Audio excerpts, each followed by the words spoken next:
What's up, guys? Back with All Ball Talk today.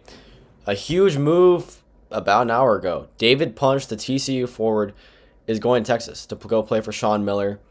Um, Texas is brewing, man. This is shaping up to be a really great team. Next coming year. Before we get into it, I'll go over. There's a free Discord. It's in my channel bio. I created it. I'd love to build a community. Anybody that just loves talking sports, free to join, completely free. Again, it's in my channel bio. Just try to build a community there and just find other guys who just want to talk ball. So to get back into it, David Punch, he is a super productive TCU. TCU had a breakout year. They were actually really good, and this guy is a four. He's a little bit undersized. He's super productive, and I thought he was actually probably the best player in my opinion on that TCU team. He was that team at Brock Harding. I've forgotten which one of the Pierre. I think this is John Pierre. I don't think it was John Pierre, but Xavier Edmonds. So I enjoyed watching that team. They played amazing. David Punch is one of the best players in the portal. He averaged 14. Three stocks. That's great. That's amazing defense. 2 blocks a game at 6'7" and a steal. That's insanely impressive, and that's kind of what adds his value in the portal. Is he's a down low scorer. Now he's not a 3-point shooter. That's for sure. He does not shoot threes. But again, he's a really great defender. He finishes at the rim. He's really good in the pick and roll. And with Texas' most recent pickup in Isaiah Johnson, this is shaping up to be a really great Texas team next year. And with Sean Miller, who's now an experienced coach, his first year at Texas, he gets them to a Sweet 16. Obviously, he had Dalen Swain. Vukatitis is back too, which is huge because that means that David Punch won't have to play that 5 role, which I think it'd be perfect. That I don't know how many teams, with how good Vukatitis got in his post-up game, and David Punch being so good in pick and roll. These are two bigs, man. This is a front court that I don't want to go against if I'm any team in the SEC. This team looks really great, and if Isaiah Johnson keeps with the same scoring volume he had at Colorado, this is an insanely scary team. And I know they lose Dalen Swain. Dalen Swain led the team in everything, and he's probably gone because I would imagine a guy like him in the NBA draft is definitely at a need. And I think so many teams are going to give him such good reports and about how good of a player he is, considering he plays defense and he can score. But to get back to it, David Punch, just an amazing pickup in my opinion. He's super talented player who's going to score inside.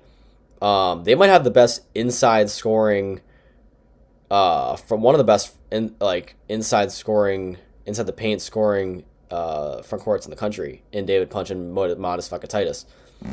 But again, I'm looking at it. He averages 7 rebounds a game, but really this is just such a defensive impact. And knowing that if Vukatitis gets in foul trouble, you're gonna have David Punch too. That's great for a Sean Miller led team and a team that is gonna be extremely tough. Because David Punch is a tough physical player who can add a ton to the game.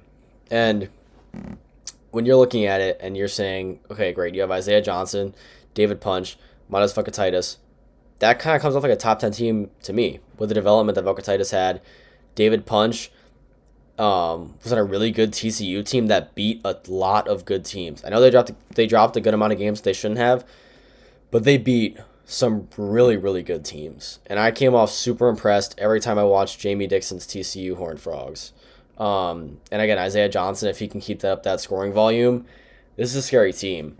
They might lack a little bit on the offensive side, and I know David Punch doesn't shoot, so it could be an issue having 2 guys in your starting lineup that don't shoot.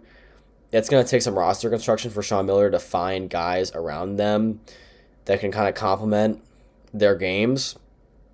And it's going to have to be shooting because at the end of the day, this team they need the shooting to complement a front court that does not shoot at all.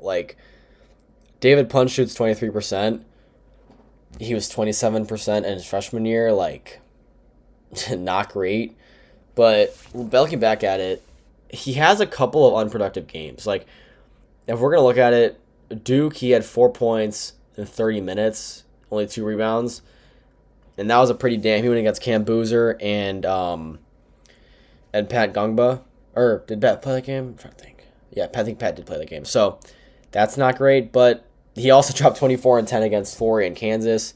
And then he dropped 16 and 16 and 13 against Ohio State. So I think that Duke game's a little bit of an outlier.